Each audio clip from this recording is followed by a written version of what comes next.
그동안 통 질문을 받지 않았는데 질문할 시간이 좀 있어야 되지 않겠느냐 이런 의견을 내신 분이 있어요. 그래서 참 말씀 듣고 보니까 제 얘기만 일방적으로 드리는 것도 그동안 많이 드려왔기 때문에 질문을 좀 제가 받고요.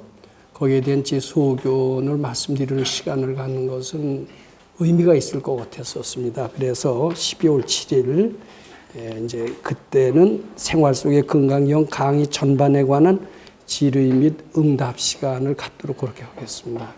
그리고 이제 14일이 이제 어떻게 보면 제일 마지막 날인데 그래서 마지막 이제 뭐 어떻게 고별 법회가 이렇게 할까 했는데 그때도 또 뭐 그 다른 분들의 의견을 들은 겁니다. 질문도 하셨지만은 또 1년 동안 강의를 들으셨으니까 뭐 감회도 있으실 거고 느낀 점도 있으실 거고 경우에 따라서는 깨치신 분들도 아마 있지 않을까 싶습니다. 그래서 이렇게 느낀 점, 또 깨친 점 이런 것을 말씀하실 분이 있다라면은 그런 말씀을 듣고 거기에 대한 또 질문도 하시고 답변도 들어보는 것도 요 좀 마지막 시간을 굉장히 의의 있게 보내는 것이 되지 않을까 싶어서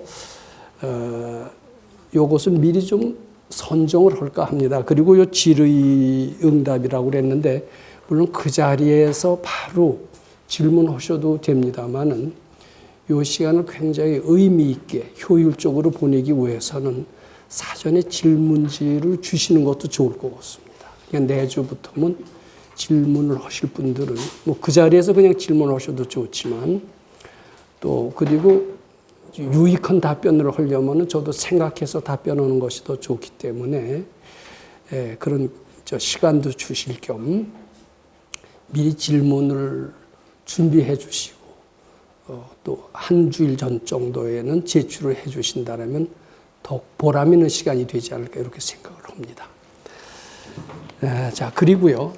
이제 지금 계속해서 마지막 유인물, 이제 건강경 공부를 통해서 이제 사회생활을 제가 한 과정을 잠시 말씀드려 보도록 하겠습니다. 저는 사실은 지금 쭉 말씀을 들으셔서 아시겠지만은 참 지도자가 될 자질이 굉장히 부족했고요. 이것은 뒤늦게 알았지만 무척 그 취업이 많았던 사람, 업장이 많았던 사람이었던 것 같습니다.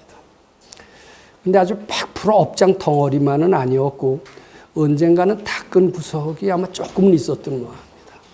그 바람에 이제 훌륭한 선지식도 만나게 됐고 다행히 출가의 영광을 얻었던 것 같습니다. 그러면서 제 자신한테서 나쁜 것만 있는 것이 아니라 좋은 소질을 발견을 했고 그것을 응용할 수가 아마 있었던 것 같습니다. 그러면서 도저히 달성할 수 없었던 지도자의 소질을 제 속에서 발견하고 키워나가는데 어느 정도 성공했다. 저는 이런 말씀을 드리고자 합니다. 근데 그 핵심이 뭐냐? 무엇이 지도자에 될 소질이냐?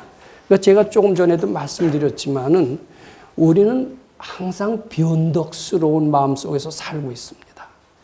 즉 탐진치라고 하는 것, 이 탐진치의 속성이 본래 끊임없이 변덕스러운 마음이라는 그런 속성을 지니고 있다고 합니다.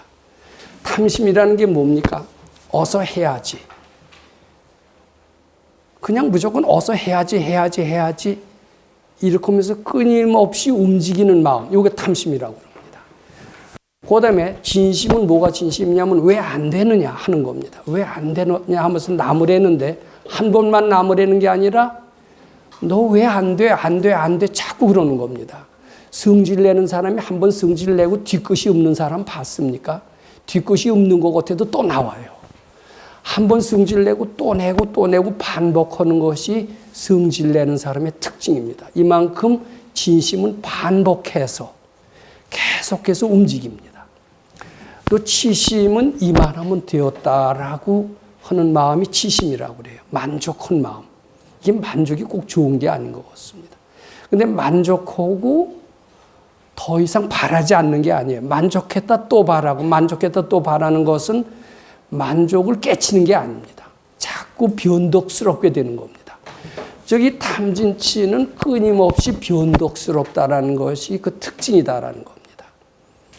그럼 수도는 탐진치에서 벗어나는 것이라면은 이런 변덕스러운 마음에서 해탈해서 그 항심이 되는 겁니다. 항심. 이 탐진치는 색성향 미촉법, 색성향 미촉법에 의해서 좌지우지가 되는 그런 마음입니다.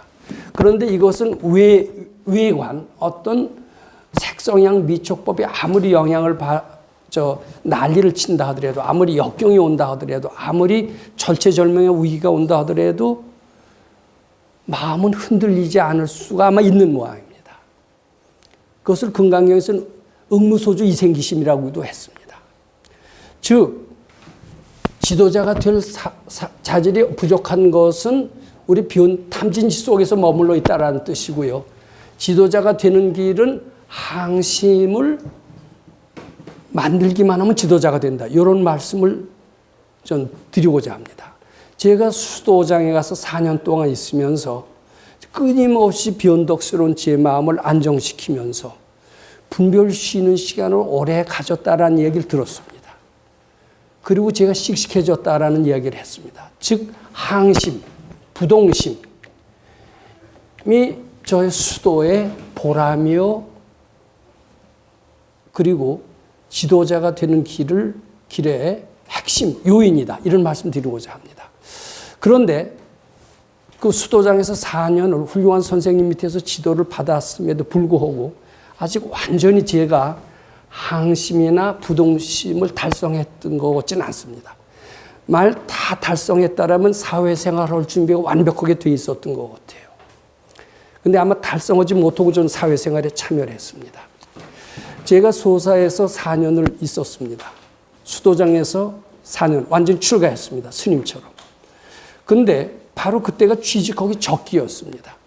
4년을 있으면서 나는 언젠가 사회로 되돌아가야 되는데 가장 귀중한 시간에 스펙을 쌓지 못하고 수도하는 시간을 보낸다라면 사회에 나가서 뒤떨어지는 사람이 되지 않을까, 이것이 늘 제 걱정이었습니다.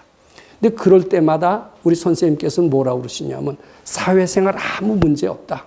여기서 수도만 잘해라. 수도만 잘하면 뒤늦게 출발했지만 훨씬 그네들을 추월할 것이다. 너희 동창생들을 추도할 것이다. 이런 격려를 해주셨습니다. 저는 그 말씀을 믿었습니다. 그러면서 수도를 열심히 즐겁게 하려고 했었습니다.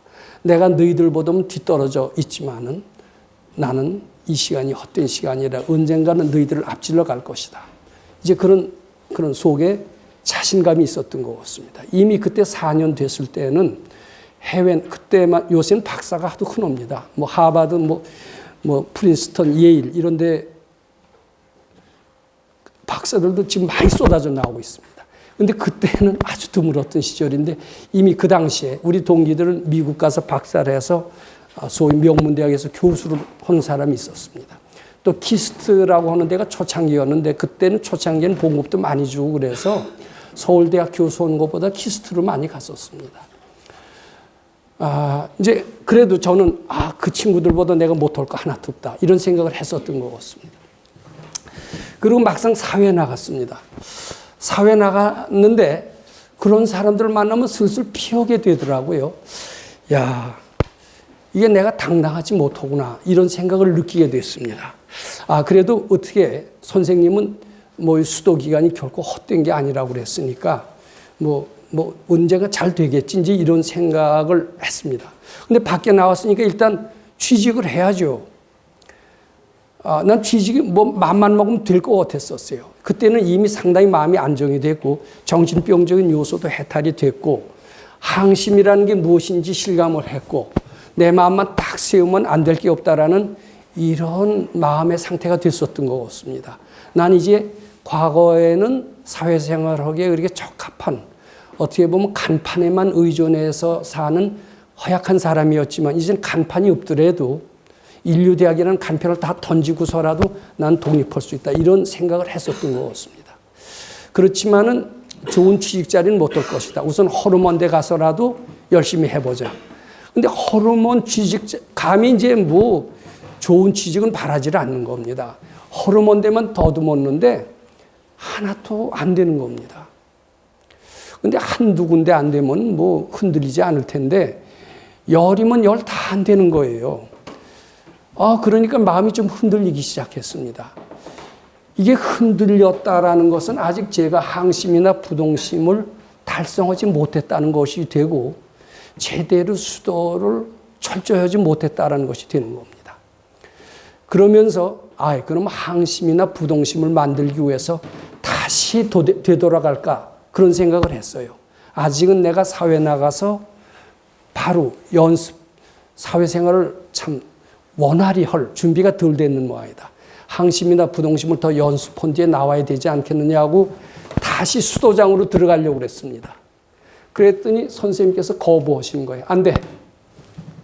사회에 부딪히면서 항심을 키우라는 겁니다. 그러면 취직이 안 되면 취직하는 방법을 일러주겠다라고 하는 겁니다. 그래서 선생님이 일러주신 방법이 뭡니까? 그랬더니요, 참 일러주시는 방법이 너무 가관인 겁니다. 뭔지 아세요?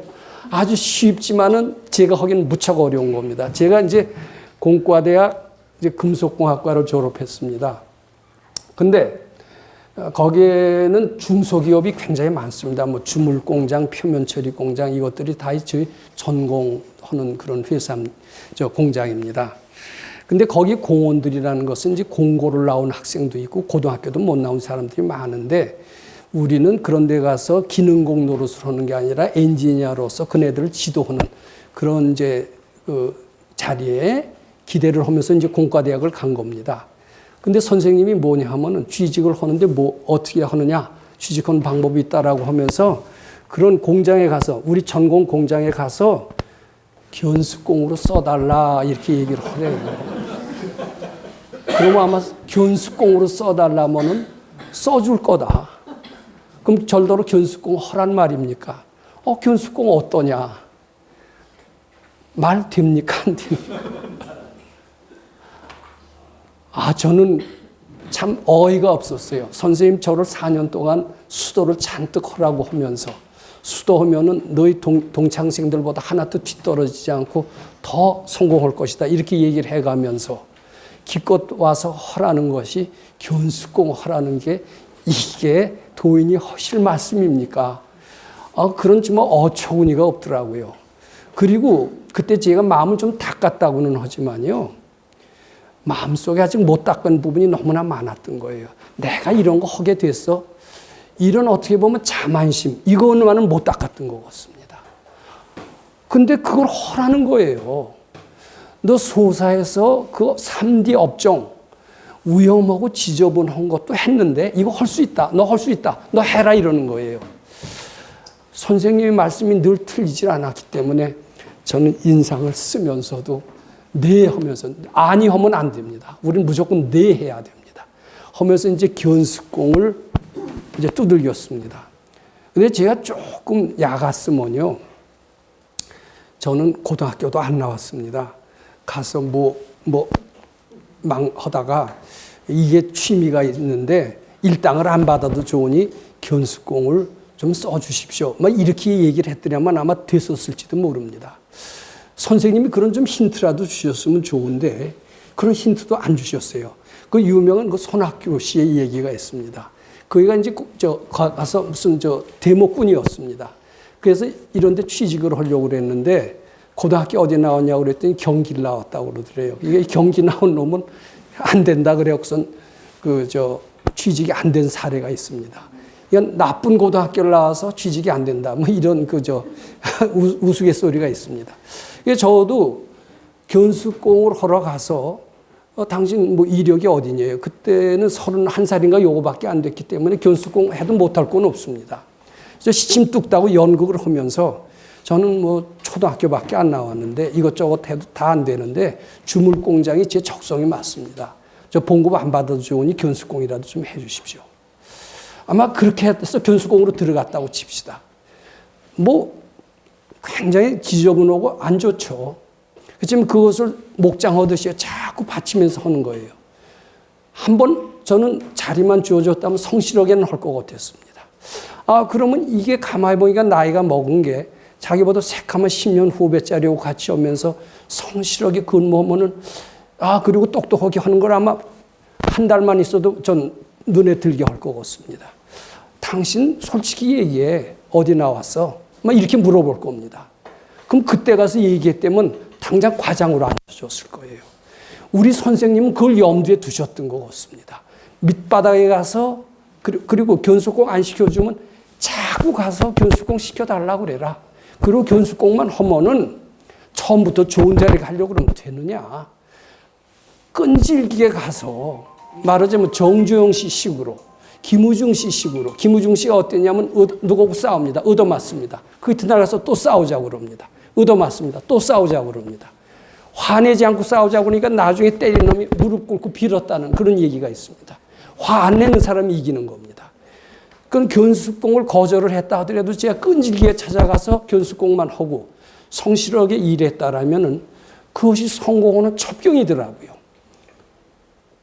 그건 몰랐던 거예요. 모르고 왜 선생님은 나를 4년 동안 부려먹고 해피려면 일러준다는 방법이 그건가. 근데 이거 잘 아셔야 됩니다. 이게 상당히 세상을 슬기롭게 산다는 것을 그때는 몰랐습니다. 결국은 가서 뭐 서울대학 나왔다 그러니까 뭐 이 사람 뭐 이런 사람이 견수공을 해 그러면서 쫓아낸 거예요. 선생님 견수공 퇴짜 맞았습니다. 그랬더니 어이가 없어 하더라고요. 이제 고두에요. 참 아주 막막하더라고요. 이게 공부를 해서 이게 취직도 안 돼. 고두에는 이제 학교를 갔습니다. 학교를 찾아갔더니 어디 뭐 큰 대기업에 여기서 시험 치는 데 가서 치래요. 넌 될 거다 그래요. 근데 언제 시험 치냐고 그랬더니 닷새우에 친대요. 준비 하나 4년 동안 했는데 못 됩니까? 선생님 학교에 갔더니 시험 치라고 그럽니다. 한번 쳐봐라 그래요. 그래서 치면 될까요? 선생님 미래를 다 아시는 분이니까. 왜 되지? 되는데 이러세요. 되는데 만일 안 되면은 견수공으로라도 가서 해달라고 부탁해라 이러는 거예요. 이게 되겠다는 뜻인지 안 되겠다는 뜻인지 알 수가 없어요. 이제 시험을 가서 치는데요. 내 군대에서 소위로 제대했습니다. 내가 데리고 있던 사병이 같이 시험 치러 온 거예요. 걔는 몇 년 후배인데. 창피하기 짝이 없더라고요. 제가 아직 창피를 못 받친 겁니다. 근데 수도를 잘하면 어떨까요? 창피가 본래 착각이요? 본래 없는 걸 알아야 됩니다. 그러니까 제가 이 소까지 완전히 공경심 내면서 바치지 못했던 것을 느낍니다. 근데 뭐 공부도 뭐 핑계, 그땐 책 안 보는 것만 했습니다. 근데 뭐 논문을 쓰라는데 기계공업의 육성 방안을 쓰래요. 논문이라고 생전 안 써봤는데 그걸 어떻게 씁니까? 결국 이제 그래도 뭐 선생님이 된다고 그랬으니까 되겠지. 떨어졌어요. 창피한데 고두에는 내 군대 있을 때 데려간 애는 걔는 붙었나? 그거부터 봤습니다. 걔가 붙으면 나는 얼마나 창피할까? 근데 걔도 떨어졌더라. 그 뒤로 뭐라 그러냐면 가서 견수공을 하래요. 이게 정말 떨어졌는데 가서 어떻게 견수공을 하라고 그럽니까? 근데 이 수도가 진짜 뭐냐면요. 부처님한테 복 달라고 비는 게 수도가 아닙니다. 참선에서 탕 깨친 사람이 그 창피를 깨쳐야 진짜 도인이 되는 겁니다.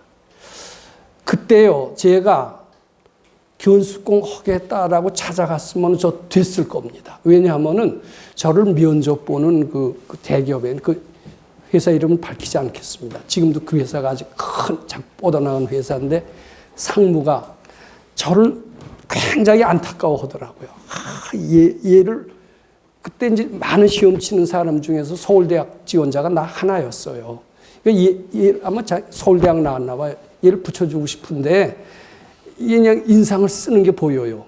근데 그한테 가서 나 견수공으로 좀 써주십시오 하고 만약 얘기를 했다면요. 그때 우리 동기들이 이미 과장으로 돼 있더라고요.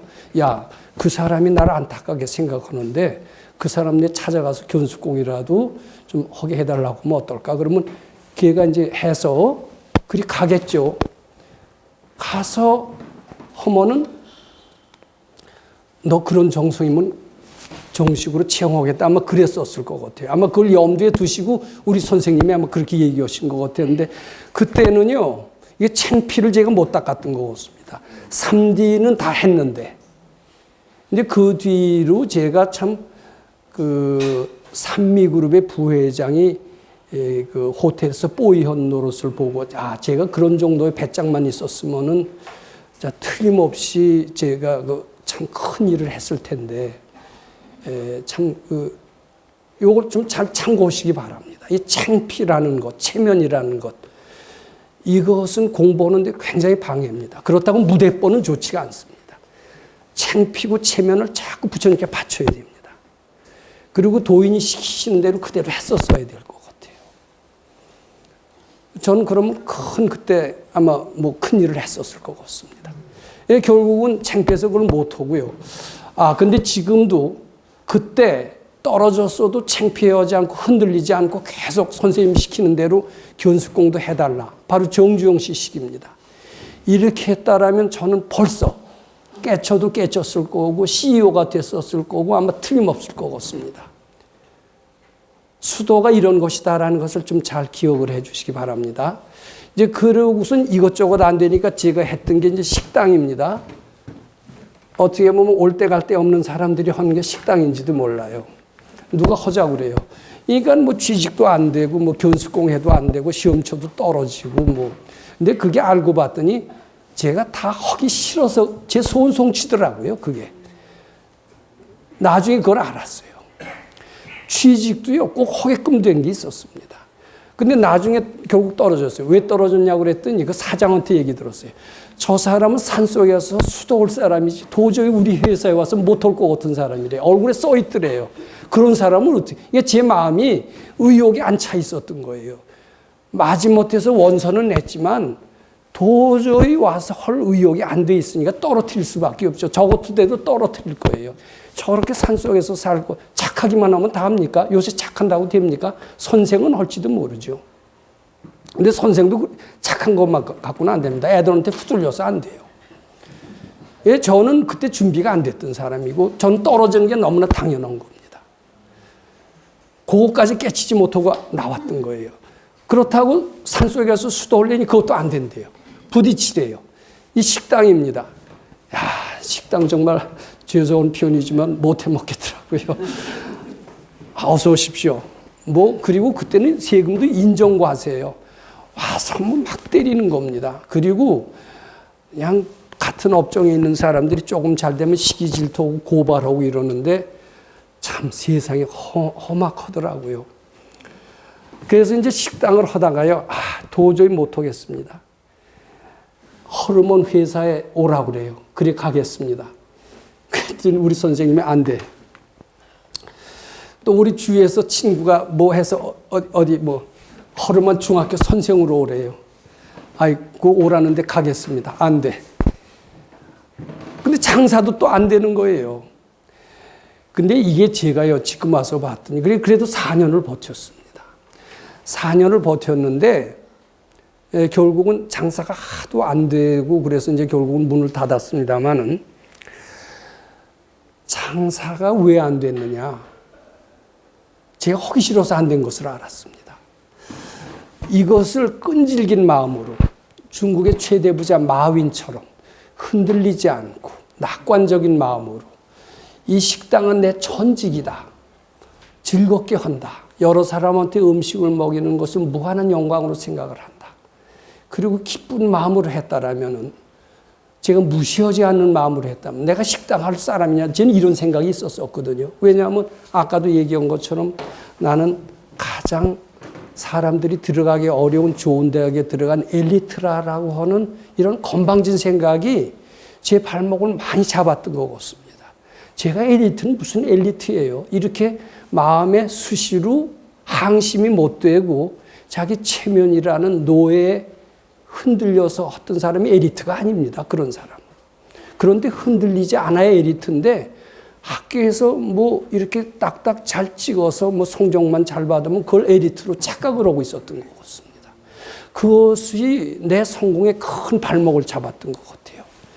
근데 식당을 4년 하면서 굉장히 주위 사람들한테 치운대를 받아가면서 그리고 애를 태워가면서 그리고 아주 하등에 인간 같지 않은 종업원들한테 경멸을 받아가면서 제 이 업장을 많이 참여를 했던 것 같습니다. 그렇지만 결국은 하기 싫은 마음, 제 체면이라고 하는 여기에 벗어나지 못했던 것 같습니다. 그래서 뒤늦게 대학원이라고 하는 최후의 수를 썼어요. 거기 가서는 내가 할 수 있을 것이다. 이런 생각을 했었던 것 같습니다. 대학원에 가서 어떻게 운이 좋아서, 근데 운이 좋은 것보다도 공부가 그렇게 전 좋았어요. 오랫동안 책을 놓고 있었지만 한번 책을 해보자. 책을 보니까 너무나 아주 쏙쏙쏙쏙 들어오고 발표도 잘하고 그래서 야, 대학원 나온 뒤에 이제 어떻게 운 좋게 뭐 대학 교수, 전문 대학 교수로 했다가 이렇게 됐는데 거기서 제가 이 공부의 항심을 또 한번 테스트할 기회가 있었습니다. 요새 대학 교수가 그저 좋은 직장이 아닙니다. 거기도 좋은 논문 안 쓰면요. 굉장히 어려워요. 대학 교수 중에서도 봉급차가 상당히 많습니다. 거기서도 논문을 쓰고 제자들이 많고 이래야 대학 교수 대접도 받고 있습니다. 돈도 많이 법니다. 심지어는 해외에서 초청 강연 받고요. 많은 명성을 누립니다. 국가사회에도 기여할 수가 있습니다. 말만 대학 교수가 좋은 직장이 아닙니다. 좋은 논문을 써야 될 것 같아요. 근데 저는 동기들보다 10년이 늦었습니다. 10년이 늦어서 10년 후배들하고 같이 논문을 써야 되는데 걔들이 조금 나보다 낫다라는 생각을 한 적도 있었습니다. 근데 그때 그 대학 교수고 연구하는 거는 제 적성에 맞았습니다. 말하자면 식당이나 이런 것들, 견습공 이런 거는 차마 못할 것이라고 생각했지만 이건 한번 해볼 것이다라고 생각을 했습니다. 그러면서 가장 뉴턴도 못했고 아인슈타인도 못했던 어려운 테마를 잡아서 논문을 쓰려고 마음을 먹었습니다. 나도 모르고 우리 지도교수도 몰랐습니다. 모르면서 서로 두 장님이 논의를 해가면서 업적을 내려고 하는 겁니다. 서로 근데 두 장님도요, 업적을 낼 수 있다는 것을 뒤늦게 깨달았습니다. 단지 우리 바치는 마음으로만 한다라면은 무에서 유를 창조할 수 있다는 것을 저는 논문을 통해서 알았습니다.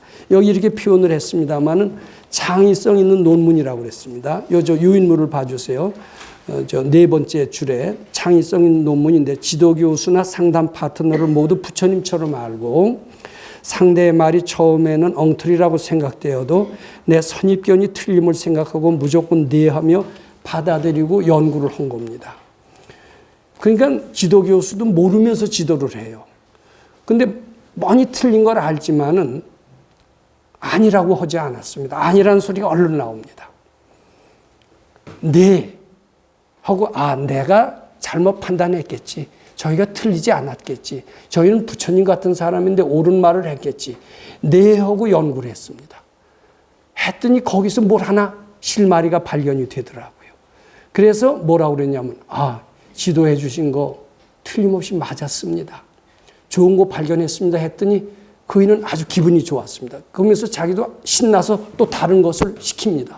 근데 그것도 틀린 걸 제가 알아요.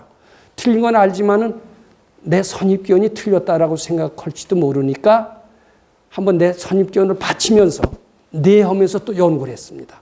물론 그이가 얘기한 건 틀립니다. 틀리지만 내 선입견을 자꾸 바치다 보니까 또 새로운 것이 발견됐습니다. 그래서 가서 뭐라고 그랬냐면 역시 좋은 것을 일깨워 주셔서 고맙습니다. 비록 틀렸다고 얘기 안 했습니다. 그러면서 얘기했더니 그는 기분이 좋아서 더 딴 걸 시킵니다. 내가 시키는 대로 얘는 잘해오는 사람이 됐습니다. 그러면서 연구가 하나하나 쌓이다 보니까 참 재미있는 사실들이 하나하나 터득이 되는 겁니다. 그러면서 뉴턴 얼마나 대단한 과학자입니까? 아인슈타인 얼마나 대단한 과학자입니까? 이 사람들도 못해놓은 게 있더라고요. 보니까. 못해놓은 게 있는데 그분들이 못해놓은 사실이 부분적으로 밝혀지는 것을 조금 알게 됐습니다. 이 새카맣게 쳐다보던 이 사람들도 이런 허점이 있구나. 지금 과학에도요. 과학 만능 시대라고 하지만 과학자들이 못 밝힌 게 너무나 많습니다. 모르는 게 너무나 많습니다. 근데 그네들이 잘 몰랐던 부분이 보이기 시작하는 거예요. 두 장님이 하는 겁니다. 우리 지도교수도 깜깜합니다. 근데 모르고 헛소리 하는데 나는 헛소리가 아닌 줄 알고 내하고 부처님 말씀처럼 믿고 헛소리를 보는 내 선입견을 자꾸 받쳐가면서 하니까 뭐가 하나 터득이 되는 겁니다. 저 거기서 확실히 알았어요. 진리는 내 선입견을 해탈함으로써 발견될 수 있는 것이로구나. 진리를 발견하지 못하는 것은 내 잘못된 선입견으로 보는 착각 현상 때문에 진리를 발견하지 못하게 하는 것이라고 하는 것을 알았습니다. 내 마음속에 선입견이 잘못된 줄 알고 받쳐서 없애기만 한다라면 놀라운 진리도 발견할 수 있을 것이라는 것을 알게 됐습니다. 그러면서 그때 어떻게 보면 저는 지금 그것이 빛을 못 보고 있지만 최초로 이네들이 못했던 새로운 사실을 하나 발견하면서 즉 SCI급의 논문을 여러 편 쓸 수가 있게 됐던 것을 지금도 그때 상당히 보람 있게 생각을 합니다. 바로 이게 뭐냐? 건강형 식인 방법이다. 그런데 수많은 시행착오가 있었습니다. 우리 지도교수가 엉터리로 일러주는 거예요. 모르니까 당연히 그렇죠. 근데 그것을 잘못됐다고 나무래지 않고 내하고 부처님 말씀처럼 알고 받치면서 하니까 발견이 되고 이제 제일 한 게 우리 지도교수를 꾸짖지 않았던 겁니다. 뭐 지도교수라는 게 실력이 없고 엉터리로만 지도에 이렇게 했다라면은 저는 박사도 못 따고 그냥 아무것도 안 되고 말았을 겁니다. 근데 그 나무래질 않고요. 그게 부처님 말씀으로 알고요. 지치지 않고 하고 또 하고 하니까 전대미문의 자연의 비밀이 밝혀지던데요. 저는 그것을 참 보람으로 생각을 합니다. 물론 지금 하나도 빛을 못 보면서. 그것이 무엇이냐? 나무래지 않고 꾸준히 한 마음으로 밀고 나간다라면은 무에서 유를 창조하고 사막에서 기둥을 세울 수 있다. 이것은 오로지 건강형 방식으로 수행한 것이다. 제가 식당을 하면서 못 느꼈던 것, 이것을 논문을 쓰면서 처음으로 발견하면서 비로소 세상에 대한 자신감을 가지게 됐습니다. 저는 뒤늦게 교수 생활을 한 30년 덕분에 하게 됐습니다만은 논문에 대해서만 항상 자신이 있었고 논문을 많이 쓰면 인센티브를 꽤 줍니다. 인센티브를 많이 받는 교수 중에 하나였습니다. 그리고 지금도 논문 쓰라고 그러면 두렵지가 않아요. 왜냐하면 우리 건강형식으로 바치고 내 선입견을 바치면은 몰랐던 비밀이 발견될 수 있는 것을 저는 체험했기 때문입니다. 이것을 연구 생활에 적용할 수도 있지만 경영에도 적용할 수가 있고 나아가서는 정치에도 적용할 수가 있다. 저는 이렇게 믿습니다. 그 다음에 제가 교수 생활을 하면서 사회복지 단체를 하나 만들었습니다. 지금도 사회복지법인에 제가 대표이사로 있습니다만은 그때 사회복지법인은 그때도 만들기 어려웠고 지금도 만들기 어렵습니다. 근데 많은 사람들은 사회복지법인을 그때 많이 만들려고 했습니다. 사회복지법인을 만들려면 재산을 기탁해야 됩니다. 그 재산은 자기한테 돌아오지 않습니다. 그러면서도 왜 사람들은 사회복지법인을 만들려고 하느냐? 사회복지법인을 만들려면 정부에서 많은 혜택이 있습니다. 그러면서 많은 시설을 늘릴 수가 있습니다. 사회복지법인을 하나 만들어서 100개, 200개 시설을 만들어서 많은 사람을 취직을 시키고 정부에서 하는 각종 사업을 위탁 경영을 합니다. 그러면서 상당히 보람 있는 일을 하는 성공적인 사회복지법인의 대표이사가 많습니다. 그렇기 때문에 사람들은 사회복지법인을 굉장히 하려고 합니다. 근데 나도 사회복지법인을 한번 만들고 싶었었어요. 내가 가지고 있는 그것은 지금 원당에 있는 1000평의 조그만 땅과 조그만 집 한두 채밖에 없었습니다. 근데 그것도 그린벨트에 묶여 있어요. 이거 갖고 사회복지법인이 되겠느냐 그랬더니 웃기지 마라. 그거 갖고는 안 된답니다. 근데 모든 조건을 다 갖춰도요. 그때 컨설팅 회사가 사회복지법인을 하나 만드는 데는 1억이라는 수수료를 달라고 그랬어요. 조건이. 근데 우리가 어찌 그린벨트에서 사회복지법인을 만든다라는 것은 마치 사막에서 오아시스를 찾는 것처럼 굉장히 어려운 일인데 저는 몇 가지 성공했던 그 끈질긴 마음만 가지면 성공할 수 있었다라는 그런 믿음을 가지고 사회복지법인을 만들려는 시도에 도전해 봤습니다. 근데 처음부터 다 안 돼. 이걸로 꽉 차 있습니다. 저는 관공서에 별로 출입해 본 적이 없습니다. 용감하게 고양시장을, 우리 사회복지법원이 고양시에 있습니다. 시장 면회를 했어요. 그때는 민선시장이 아닙니다. 정부에서 인정한 시장인데 거의 면회하기 쉽지 않더라고요. 며칠 전에 신청을 해야 돼요. 그래서 며칠 전에 고양시장을 해서 용감하게 제 학교에 있었으니까 학교 명함을 갖고 내가 이게 좋은 일 하려고 사회복지단체를 만들려고 도와주십시오. 그랬더니 거기가 제가 홍대에 있었는데 마침 홍대 출신이래요. 운 좋게. 그러면서 반갑다 그러면서 거기 있는 국장을 몇 개 소개해 주더라고요. 그런데 시장이 소개를 해줬는데 그인애들은 냉정하더라고요. 시장이 소개해 준다고 다 하는 게 아닙니다. 시장도 초면인데요. 근데 어떻게 해서든지 실마리를 좀 찾도록 노력을 했습니다. 그랬더니 원칙적인 얘기만 해주는데 상당히 비관적이에요. 그래서 제가 참 법전을 많이 찾았습니다. 되는 길이 뭐가 있나. 근데 어렴풋이 실마리가 있어요. 그래서 아는 인맥을 다 동원했습니다.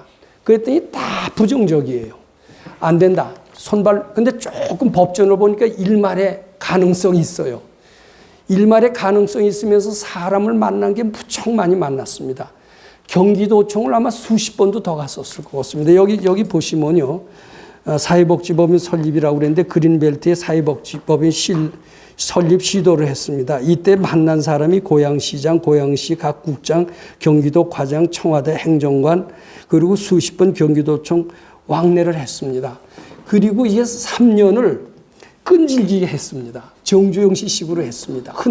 이거는 꼭 해야 된다. 하지 않으면 안 된다. 가능성이 있어서 하는 게 아닙니다. 당위성 갖고 밀어붙인 겁니다. 결국 3년 만에 해냈습니다. 참 이거는 기적입니다. 나중에도 그래요. 이 법인을 이게 안 되는 건데 어떻게 되냐요. 그래서 이제 법인 됐고 나도 이제 시설을 많이 해서 이제 많은 사람 취직시키고 특히 우리 근간경 공부도 해가면서 취직도 할 수 있는 이런 터전을 만들었다. 굉장히 기뻐했습니다. 감사했습니다. 부처님께 감사했고 이게 이렇게 해야 지도자가 되겠구나. 이런 것을 그때 실감나게 느꼈던 것 같습니다. 이제 그 뒤로요. 제가 이제 무료급식 및 법당 건설인데 지금 고양시에 있는 그것이 이제 지금 일산 신도시가 생기기 전에 했습니다. 그때는 값이 쌌어요. 싸서 없는 돈에 했는데 지금은 상당히 가격이 올랐습니다. 아마 그것도 꽤 아마 나갈 겁니다. 돈이. 그런데 그거 갖고는 아직 좀 부족하고요.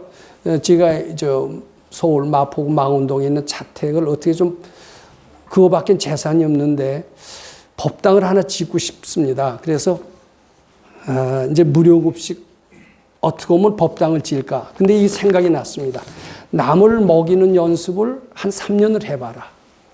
그 복력으로 법당이 지어질 것이다 라는 우리 선생님의 가르침이 있습니다. 법당을 지어야 했는데 돈도 없고 사람도 없고 아무도 없습니다. 선생님 말씀대로 남을 먹이는 연습을 해보자. 무료급식을 시작을 했습니다. 도와주신 분을 지금도 감사하게 생각하는데 사람들도 그렇게 많지 않았는데 무료급식을 고양시에서 하다가요. 고양시에서 그 시골 사람들이 더 부자더라고요. 땅값이 얼마나 올랐는데요. 안 돼요. 그래서 고양시에서는 1년을 하다가 포기를 하고요. 서울 우리 자택으로 왔습니다. 자택을 개방해서 무료급식을 한 겁니다. 서울은 우리 동네는 어려운 사람이 많아서 그런지 그냥 첫 해부터 인산인해를 이루는 겁니다. 그러니까 이제 신문에서요. 대학 교수가 자기 집을 개방해서 무료급식을 했다. 주간지에 보도를 해줬어요. 주간조선에. 그랬더니 주간조선에 했더니 SK에서 성금 내고요. 국회의원들도 성금 내고요. 신문사, 방송사에서 계속해서 왔습니다. 그것 때문에 나간 것도 많았는데 나간 것보다도 들어온 게 훨씬 더 많았던 것 같습니다. 그리고 꾸준히 한 10년을 했어요. 3년이면 법당이 될 거라고 그러는데 3년 만에는 아무 소식이 없었습니다. 그런데 10년이 됐는데요. 이제는 상당히 준비가 된 것 같습니다. 그리고 주위에서 너무나 고마워하는 사람이 많고요. 결국 10년이 다 될 때 결국은 그것을 법당을 지었고요. 이제 그것도 아마 조금 있으면 법인으로 넘어갈 것 같습니다. 지금 절차를 밟고 있는데 지금 바로 남기면 세금이 또 얻어맞을 것 같아서 요거 알아보고 법인으로 남기면서 저는 비록 다 남기면 제 재산은 없을지 모르지만 무형의 재산을 많이 얻은 것 같습니다. 마음이 든든합니다. 전 이제 궁하지가 않아요. 주는 사람이고요. 그리고 웬만한 데 흔들리지 않는 사람이 됐습니다. 그리고 보이지 않게 많이 도와줍니다. 지금 뭐 마포구청장도 이제 뭐 무료급식도 오고 식당도 합니다만은 마포구청에 있는 사람들도 자주 오고요. 옆에 있는 방해자들이 그렇게 고발하고 뭐 그냥 이래도요. 다 그동안 덕 쌓아놓은 게 있고 무료급식 하는 게 있어서 그런지 여기 그 정청래 의원이 저희 지역구입니다. 저는 개인적으로 그 사람이 하도 독서를 해서 좋아하지 않는데 그 사람은 우리를 그렇게 도와주는 거예요. 뭐 하여튼 도와주니까 고맙죠. 그래서 모든 난제가 다 해결이 되네요.